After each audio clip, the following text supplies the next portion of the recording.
Welcome into KC Sports Tonight. It is Wednesday, April 30th. Gabe Swartz here, joined by Neal Jones. Neal. Gabe, real quick, can Yes. you go back to the front, our slide before? Why aren't you on there? You're on this show You gotta more ask. than You gotta any ask of us. Marlia. You gotta got ask Cadaver Marlia this. Neal. There's Cadaver Neal, right? Now put Cadaver Neal back up. I want to see Cadaver Neal up there. There we go. I look terrible. Marlia looks good. I mean, Joe. No, that's not Joe. Mark looks really good. But you're on this show more than anybody, and you're not on there. There's something wrong with that. Although we have a bunch of new interns coming in. Yeah, hot seat me. And I'm just saying, it could be a battle here. We'll see. We'll see what happens this summer. But since you do all the work on this show, I probably shouldn't be complaining very much. Yeah, that's fair. What are you excited about right now? I'm excited to see what happens tonight in Tampa Bay with St. Joseph native Noah Cameron. He is making his MLB debut tonight. If you saw the 4 o'clock news, if you just saw the 5 o'clock news, and I think it will run again tonight at 10, Marlia Campbell spoke to his family. They got flown down into Florida and are going to the game tonight to see Noah pitch. He is starting because Cole Reagan's left Thursday's game with groin tightness. They didn't put him on IL, but they have pushed his start back to either this weekend against Baltimore or early next week against Chicago when the Royals are back in Kansas City. Neal, this is one of several Royals prospects who are from this area. We've seen in the past Jason Adam. We've seen Bubba Starling. We've seen some guys grow up and play in Kansas City area high schools in the Kansas City region with St. Joseph here with Noah Cameron. What excites you about seeing this? Oh, obviously, it's great to see a young guy. I don't know if he grew up rooting for the Royals, but he's worked his way through this system. His goal was to pitch for this team since he got drafted by them or signed as a free agent. And so here he is. He has an opportunity at the age of 25, I think he's 25, to make it happen. Yep. I think it's really exciting for him. I think in some ways, I remember when they started Zach Greinke, his very first game. They didn't want to bring him up. Everyone knew he was the stud. I'm not saying that Noah Cameron's the stud, but when you've got a young pitcher going, you try to protect him. And we saw one time, so with Zach Greinke, they started him on a Saturday afternoon game in Oakland that was not televised. It wasn't televised anywhere. There were no highlights.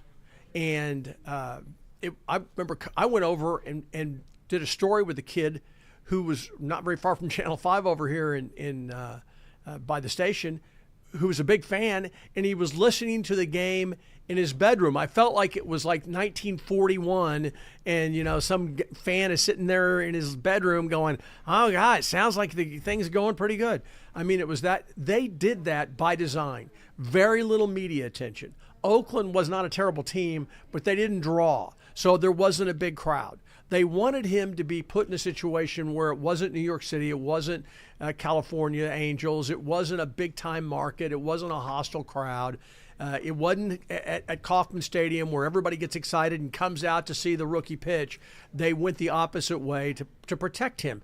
And this is great because they're not playing down there in the worst dome in baseball because that got destroyed by a hurricane. They are playing in a AA baseball stadium. So this stadium is very similar to the stadiums that Noah Cameron's been pitching in as a minor leaguer. No upper deck. There probably will be a decent crowd, but they haven't been drawn real well. So in that regard, you ask me what I think that is the best case scenario. I don't know if you remember, they brought a guy up. They were going into New York. This was back when the bad old days. This was when they didn't have players in the minors. They didn't have players at the majors. The Glass family was not spending money. It was before they brought in their former general manager, who kind of turned it around, who sold them on, look, if I'm going to take this job, you got to spend money. This was before that. And as a result, they had to bring up a guy out of AAA or AA. His big league debut was a Saturday afternoon game in Yankee Stadium against the Yankees, who were great. And it was televised all over the region, huge crowd, and he got murdered. He was never the same. I shouldn't say murdered. He got beaten up. Gabe, that was what you don't do. Yeah, even just a couple summers ago. Do you remember? You probably don't remember this, or maybe you do. It was your Dodgers. Alec Marsh came up, and he made his big league debut against the Dodgers in a game that was, I believe, nationally broadcasted. And I think Mookie Betts either doubled or hit a home run off of him in the first inning. And it was a big-time welcome to the show moment. Yeah. And that's very different than what's going to happen tonight in Tampa Bay. Well, I'm excited for him. I hope he does well. Marley is going to have the story at 10 o'clock. Coming up on the sports at 6 in a few minutes, we're going to hear from his sister, who was really good. And by the way, we always do stories about don't drive distracted. Marlia interviewed the family while they were driving. That's not what she wanted, but they're like, we have to drive to the airport to pick up his brother. Noah's brother's flying in, so it was the sister riding shotgun, the dad driving. He didn't really have much to say because he was driving on the interstate. Mom was in the back, so it was kind of what you don't do. Don't drive with distracted. Don't do television interviews while you're driving. So there's that. Also going on tonight, we've got Bobby Witt Jr.'s 500th career game. He is currently on an active 20-game hitting streak. He extended it last night. Didn't look like he was going to extend it for a while. He was hitless until the 8th inning when he singled up the middle. It is the longest active hitting streak in the MLB right now. It is the 8th longest in MLB, or in Royals history, excuse me. Whit Merrifield, 31 games, is Who? Whit Merrifield.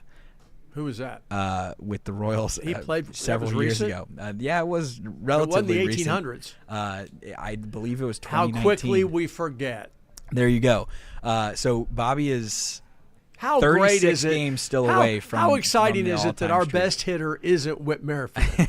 How exciting is it? It is quite a different experience every night seeing this guy play. So compared when to does this become a several national story? You cover national stuff and follow it a lot more than I do because you're on our digital desk and you see everything on the internet. How big a story is this? Is it resonating national yet? If not, how long before it does? I mean, I know that there was a very interesting segment done on, I believe it was MLB Now on MLB Network earlier this week. Mark DeRosa, former big leaguer, he's actually the head coach of the Team USA for the World Baseball Classic next year, and I would presume that he's going to be managing Bobby Witt Jr. because Bobby played on the last World Baseball Classic team for the United States. Do they not have transfer portal for that? He could transfer to like Japan? They don't, but they do have something similar in that it basically, like, if your parents have citizenship or your grandparents have citizenship somewhere else. You have an uncle who lived there for a year. Yeah, so you'll see guys play for Israel. You'll see guys play for the Netherlands. Well, you're Canadian. He could play for Canada. So we'll see. But Mark DeRosa was pointing out that Bobby Witt Jr. is hitting above 300 on fastballs, on off-speed pitches, on changeups. Like, basically, you throw him anything, he's going to hit it. He doesn't necessarily have a weak spot, and so there's that discussion. So 20 games. Still, when does it become national? I don't know, because right now I think most people are focusing on the fact that Aaron Judge, who just won MVP last year, is still hitting above 400. Yeah. So that's a how bit many homers? And he's also not hitting for power at the moment. He's still at 2 home runs this season. If Bobby Witt Jr. hit right in front of Aaron Judge in that ballpark, what would he be hitting? 20 points higher with maybe 5 more dingers because of the short porch. And he's a guy that hits it everywhere. He doesn't have to. He pulls the ball. He's a right-handed hitter who is very comfortable pulling the ball. And the home run derby pulled a lot of them. You've seen him hit it out everywhere. He can hit it to right center. Yeah, he can do that pretty well. Because that's a launching pad. It's the anti-Kaufman. He's currently hitting 316. And last year he hit, I believe it finished the year 336, and that was when he was actually being protected in the lineup by 97 RBIs from Vinny Pasquantino and Salvador Perez doing incredible things. And I do think, to get back to what's actually happening on the baseball field and what happened last night, like Salvador Perez had a RBI double. He lined a ball that nearly took out Taj Bradley's legs on the mound. I hate 107 to hear that. miles an hour. I hate to hear right that. up the middle. Opposing pitchers hit by pitch. I hate that. And then he had a line drive in the, I believe, 8th inning that would have scored another runner if not for an incredible catch by the second baseman. So he was hitting the ball extremely hard. I think that is one of the things to look forward to, is that Salvador is at least putting together solid at bats, and we saw on the homestand plenty of doubles. Yep. Yeah, So- and I'll tell you what, he missed a home run, got stranded at second base. I hate to see that because I do not want – you don't want the captain having to try to leg out a double or a triple and get hurt, at a close play, or he pulls a muscle. He's the one guy on the team you don't really want to see going for extra bases. I want him to hit home runs and singles. That'd be perfect for me. Everybody else, they need to be – and he can run – especially for a catcher, but at his age and the importance he has on this team as a leader, I hope he stays healthy. This road trip is not being viewed the same way the road trip that they had to Cleveland, Detroit, and Yankee Stadium, where they were playing three teams that made the playoffs last year. Although the Rays are usually pretty good, and then they go to Baltimore. Yeah, But after Baltimore's having a really brutal year so far. Yeah, they're having problems. They haven't been the same since the Royals swept them last year, to be honest with you. But what do you think about this road trip? I think this is an opportunity for the Royals. If they can, they've got to start scoring some runs. I mean, that's just the bottom line. Well, especially tonight, I think that you can't get away with. Yes, you've gotten quality starts from 6 of your last 9 starters in the last week and a half, but I don't think that you can expect Noah Cameron to come in and pitch 6 innings and give up less than 3 runs and go that distance. So maybe they're just trying to get 4 or 5 innings out of him and then hoping for a big contribution from Daniel Lynch. You actually had as clean of a game as you could possibly get last night with 6 innings from Michael Lorenzen, an inning from Zerpa, an inning from Ursig, an inning from Estevez. So yes, your bullpen is rested and recovered. But I think that the offense has to get going. Marley and I were talking about this last night. The dimensions of Steinbrenner Field, which is the Yankees' spring training park, which is what the Rays are playing in right now, is so similar to Yankee Stadium. And so you would figure the offensive numbers should be better for the Royals and should help. Last night, the wind was blowing directly in. And so there were several balls that probably would have been home runs. Michael Garcia hit one. The Rays actually hit one in the 9th inning that is probably gone if not for the wind blowing back in, and was a ball that Jonathan India was able to settle underneath. But to that point, it's interesting because the left-handed hitters for the Royals, led by Vinny Pasquantino, they have not had good starts to the season. Yeah. They've had their moments, but they haven't had a good start to the season so far. So a short porch in right field might be nice for them. Yeah. Let's hope they can get it unlimbered tonight. Yeah, and so 500th career game for Bobby Witt Jr. Neal, you and I discussed this afternoon before the show. Bobby is currently at 574 hits, 84 career home runs. He's a .290 hitter for his career, but he won the batting title last year. He had 30 seasons in each of his last 2 seasons. I guess as somebody who's followed the Royals for decades, what has stood out to you about the first 4 years or 3 and a quarter of another year of Bobby's career? What impresses you the most about him? Well, he's a 5-tool guy who was sold to us as a 5-tool guy, and he's come up and he's been able to do it. He's been a leader on the team with his approach. He's popular in the community. They've had some really good players that for whatever reason did not live up to their potential, either on the diamond or because they couldn't speak English very well, or other reasons they didn't become the big stars in Kansas City. They were certainly good guys and they were fun to deal with, but they didn't reach the pinnacle of being a superstar. He is a guy that's got a chance to be a superstar. Before he signed his deal, I kept saying this in a mean kind of a it's inevitable, the inevitable. I just didn't want him to go to the Yankees. I'm like, yeah, he's going to be a great shortstop for the Dodgers someday, not knowing that he would sign a long-term deal. I just think that is another reason that he's easy to root for. He's not a guy that said, you can offer me the world and I'm not taking it because I'm going to go. I want to go on the free agent market and see what I can get. He didn't do that. And so to sign a long-term deal with this franchise, and he did it at a time when the franchise was down. He didn't do it after last season. He did it 2 seasons ago. Yeah.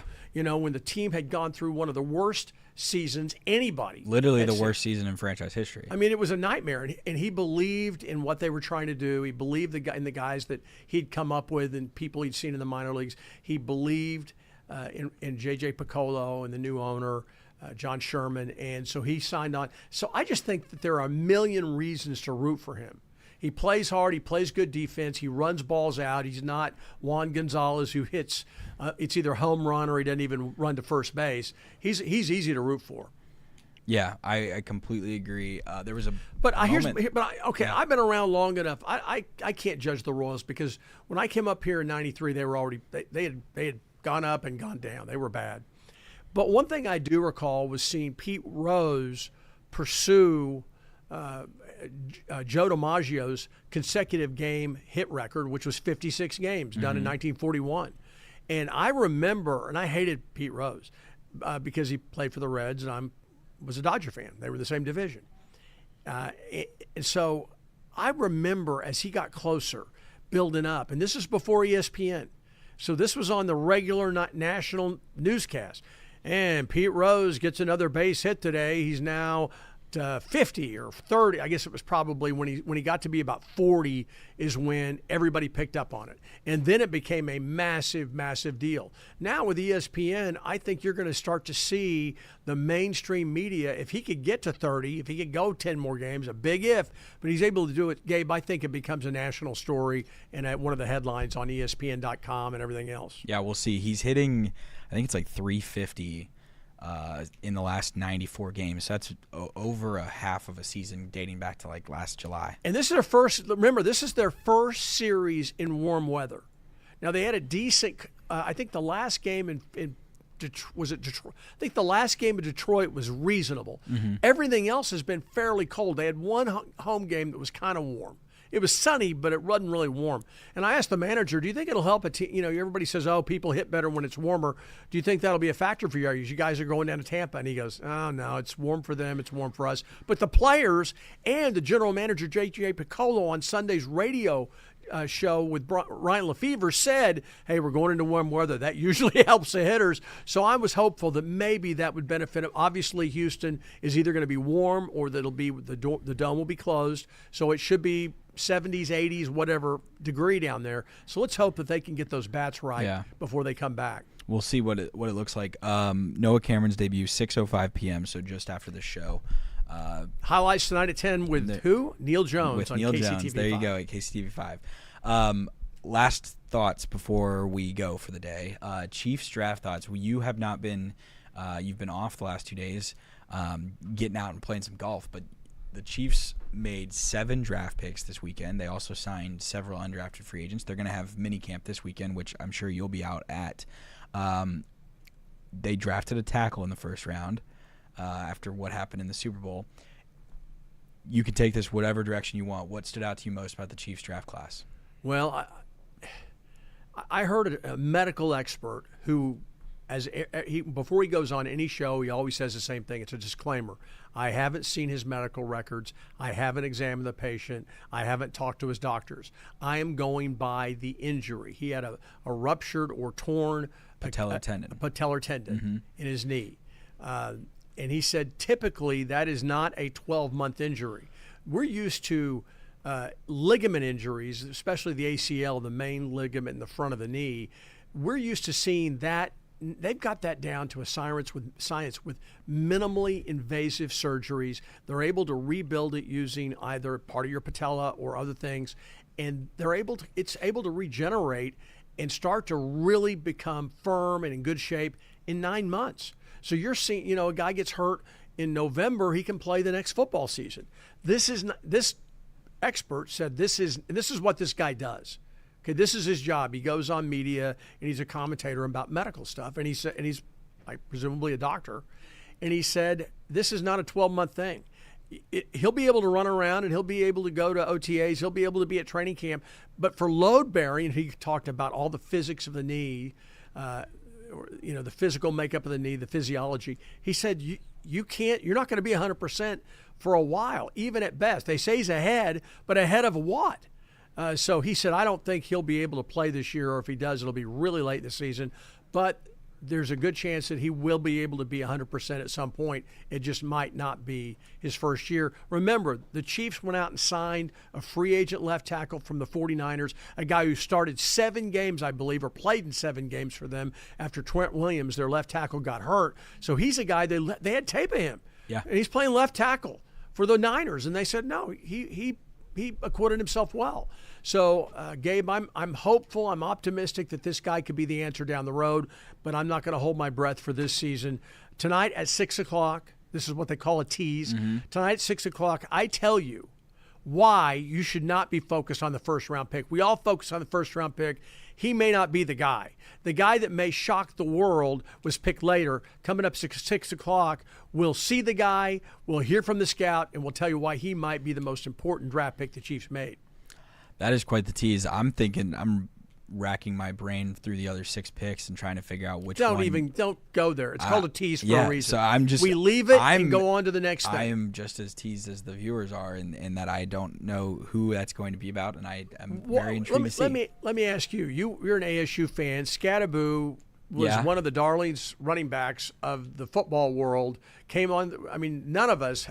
I had never heard of the guy. I mean, I knew he transferred. I'd heard the name and read it, but I didn't know how good he was until I saw him play at K-State. This is a guy. The first man never tackled him. I thought this guy is going to be able to pass protect. He's going to be able to catch balls out of the backfield because he did at ASU. Yep. He's interesting. He doesn't have a lot of speed, but he can run over people. He's maybe a more talented version of a fullback. I thought he would get a chance. I thought DJ Giddens, a speed guy out of K-State, every time they handed him the football, it seemed like good things happened. I thought Devin Neal from Lawrence High School and KU, I thought those are 3 guys I can't wait to see.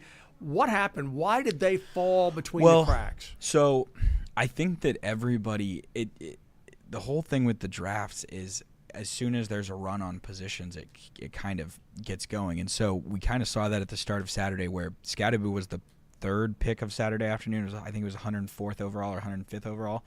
But once he got picked, you started to see a bunch of running backs go.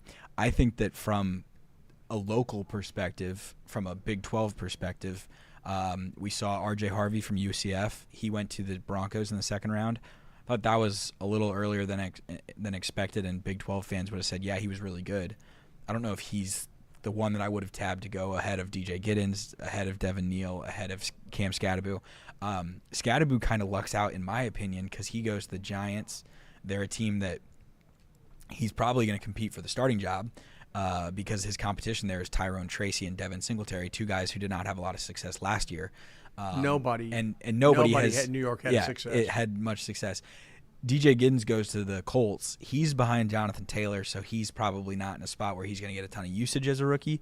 Devin Neal goes to the Saints. He's behind Alvin Kamara, so probably not going to get a ton of usage as a rookie. Let me ask you, who's going to have the best career in the NFL? Let's focus on the 2 kids, the kid Devin Neal from KU and DJ Giddens from K-State. Who has a better pro career? I would just be guessing if I predicted anything, because I truly think that the only way to know is that they're all talented, and it's just going to come down to usage and who has the chances to make it. Because if DJ Giddens spends the next 3 to 4 years stuck behind Jonathan Taylor, barring injury and a run of 6-8 games where he can show a bunch and then get a contract elsewhere, who knows? Whereas the Chiefs draft a guy in the 7th round, but they have a need for production at the position, and he provides a different skill set than anything else in the Chiefs' backfield. So I think that a guy like Brashard Smith, there's a decent chance that he is as productive as any of the guys who were picked in the 4th or 5th round. And we'll plus, see. Don't you have to factor in the fact that Andy Reid knows how to use players? Yes. Particularly quick guys. Yeah. We have seen him get a lot of production in strange places. Remember the kid from Oregon that was so fast, unbelievable running back? D'Anthony Thomas, yeah. He found a way to use D'Anthony Thomas. I'm thinking, they're going to throw him swing passes. No, he uses him on the goal line with jet sweeps. He makes the defense account for everything and cover the entire field because he will run anywhere. He won't plow it ahead, and he found a way to use D'Anthony Thomas in a way that I was very impressed with. I think that's good news for Smith. And sometimes, like you said, it depends on where you go. go. If you go to a team that does not have an established offense, that doesn't know what they're doing, that doesn't have a play caller like Andy Reid and Matt Nagy, it's a whole different world. Yeah, and opportunity is going to be a huge thing for all of these local guys. The Jalen Knoll, I think he's a really, really good player. I think he's a guy who went to Park Hill. He's from the Kansas City area. Wide receiver. Started Iowa State. He goes to the Texans. We'll see if he gets an opportunity, but he's behind Nico Collins. He's behind they even picked Jaden Higgins, his other teammate from Iowa State, before him. So we'll see if he gets what level of opportunity he gets there, because it seems like it's a crowded wide receiver room. Will Howard goes to the Steelers. I'm excited. And you know what? He may play. He may play. Who knows? Maybe they're going to sign Aaron Rodgers in a couple weeks and wait it out. What a great idea. I don't. But no, he's really paid off. Look at all the things he's done. I mean, he carried the Jets for 2 seasons. Where'd they go? Yeah. So I'm not saying that that's the move I would make, but it's certainly a possibility that Will Howard is playing quick, there. Seven Kansas City kids. Blair Kirchhoff and I started talking about this on Saturday. Hey, there are 5 guys. There are 5 guys from Kansas City. Wait. And then Sam McDowell goes, no, I think there was 6. And then we started looking. There were 6. And then Blair texts me right before I do a live shot and says, the 7th just went. 7 Kansas City high school kids go in the NFL draft. I was shocked that Graham Mertz got selected because of he struggled at Wisconsin. He had torn ACL at Florida. Yeah, and then he had a torn ACL at Florida, and still he gets a chance with the Texans. That's really awesome to see. He's a former Simone Award winner in Kansas City. He could throw the football, and they incredible. See that. Very accurate, strong arm. They understand he was at Wisconsin. In fact, why he went to Wisconsin is beyond me. All this world is spread offense back then. He came out of a spread offense, and he goes to a college where they really wanted to run the football 35 or 40 times a game, and there's nothing wrong with that. And certainly Wisconsin has a great heritage and great fan support, so I'm not questioning the school, but I felt like he's a guy that would have been great in a spread offense at Texas Tech or at Oklahoma or at Oklahoma State with spread back then. He had every offer. And he could really throw, so I'm really rooting for him. I hope his knee's healthy and he does well. All right, you have the 6 o'clock news coming up in a few moments. Noah Cameron at 6:05, and I can't wait to see my toupee's on straight. Who you're hyping up for the Chiefs here at 6 o'clock. But that'll do it for today's show. We will see you same time, same place tomorrow.